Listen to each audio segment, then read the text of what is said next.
Pokémon has released a new trailer for the Sword and Shield Crown Tundra Expansion with loads of new information for us to all look at and investigate any mixed signals to assume what could pop up in the expansion. But there's also new confirmed information that we'll be going over, so let's jump right into it.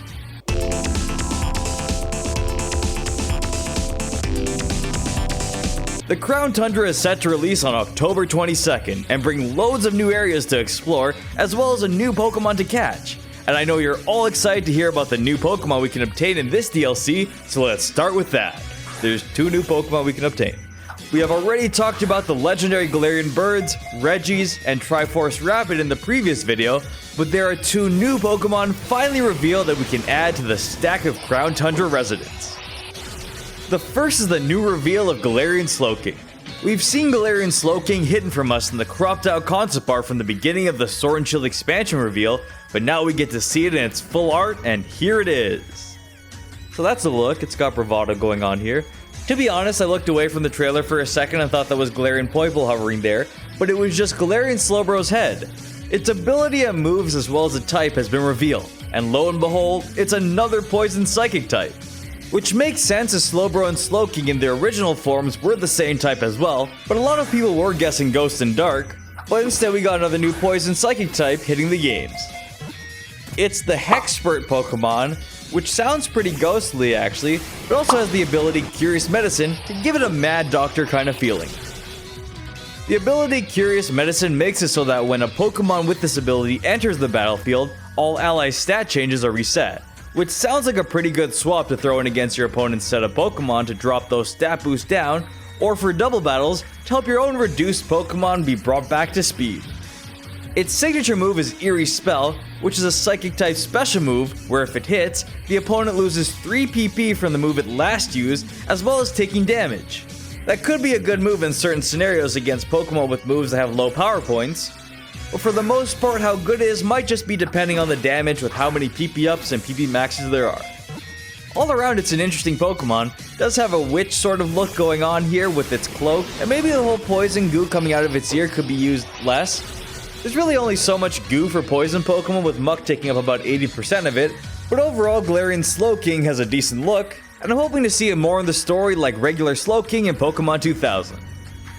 The next Pokemon finally revealed and receiving its own page on the Pokemon website is Gigantamax Mel Metal.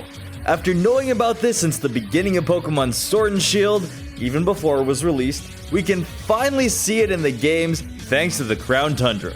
It's got a good look, walnuts for hands, and can use its flexible and elastic liquid metal body to land punches even when opponents keep their distance. Its G-Max move, G-Max Meltdown, has also been shown, which is a powerful move that slams opponents with shockwaves and swirling liquid metal that doesn't only deal damage to opponents, it also prevents them from using the same move consecutively. It's finally nice to see this Pokemon brought to the stage after knowing about this Pokemon for almost a year. The way to obtain one is to have Pokemon Home, and you'll receive a special Melmetal in a mystery gift that can Gigantamax. And for any Pokemon Go players, if you send a Pokemon from Pokemon Go to Pokemon Home, you can also receive a Melton in a box that you can go ahead and catch. With those 2 Pokemon all wrapped up and ready to be present, new news revealed for the Crown Tundra is next on the list. As we were aware, legendary Pokemon are back. Every single legendary Pokemon from the main series game will be available in Sword and Shield thanks to the DLC. It doesn't show any new legendary Pokemon that haven't already been revealed, and on the left side of this chart, we can see the birds, Regis, Urshifu, Calyrex, and every legendary we've known in Generation 8. And since there aren't any question mark blocks, it's unlikely there'll be any newer Pokemon in this category. That doesn't confirm there won't be newer regular Pokemon, but seeing as how the first DLC went, and the fact that they're showing all of these new legendary Pokemon here, we shouldn't get our hopes up to see more Generation 8 Pokemon or any new forms. There is some new in-game footage of the ones we already know about though. Yeah, just look at that slow zoom in. Dynamax Adventures also have more information on them brought to us, as you'll be choosing rental Pokemon to go on adventures alongside other players. At the end, you can go and catch a legendary Pokemon that could be hiding in those caves after trekking through the caverns and negotiating with your fellow teammates to choose which path to take, as types of Pokemon and their shadows could pop up in the mist. This probably deconfirms the thought of new Gigantamax legendary Pokemon, so about 15 forum posts have gone out the window, but at least we can catch them now. On this list, there's many of your favorite legendary Pokemon. Uxie, Landorus, Mewtwo, but still no Gigantamax Eternatus. The Galarian Star Tournament also allows you to form a team with many of the trainers you've seen along your travels and battle against gym leaders and main story characters in double battles during this tournament. You can team up with Leon to have a double champion team, or you can team up with Hop to set the tournament to master difficulty for yourself. There are many combinations you can make to pair yourself up with the person who's gonna bring you victory, as you see all the old trainers you've met along the way battling it out to become the new tournament winner.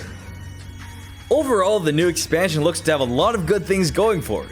It may not have too many new Pokemon, but the areas the character is exploring in the trailer seems like there will be a lot more land to traverse compared to the first DLC pass. We've got temples and locations for new legendary Pokemon, and the places that could unlock the rest of the new Pokemon to really expand the Galarian region for a much longer adventure. The character is also taking at least 25 steps in this trailer compared to the 20 in the Armored Isle trailer. Peony is also here to lead the way and hopefully means a great adventure is ahead of us all with a brand new story and twists and turns at every curve where he's probably evil too.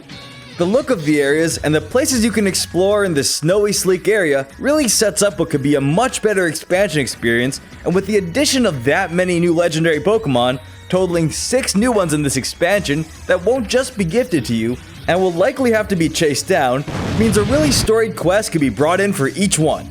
As since they're not mythical Pokemon, they won't just be a mystery gift, and each will likely have their own personalized quest for you to go on to capture them. If not each individual one, at least 3 quests for each group. And if anything, we can at least bank on Calyrex giving us a run for our money with how hidden away and eerie the backstory of this Pokemon could be. There are also Pikachus being revealed with different ash caps for you to get that'll be distributed in different places. There are 8 different Pikachus to collect, and the one you can currently get is the original cap Pikachu with the code P1KachuGet, which is coincidentally the password to my accounts, and one that'll give you this cute Ash Pikachu.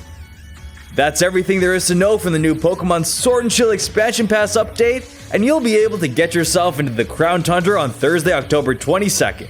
Or if you wait a little bit longer, for November 11th, you can get the full games with both DLC expansions in a bundle. We'll be covering the DLC with many videos here on the channel, so make sure to stay tuned and subscribe to see those. Hope you're all having a great day, and we're up early to see this trailer, and hope you're all excited for the new expansion.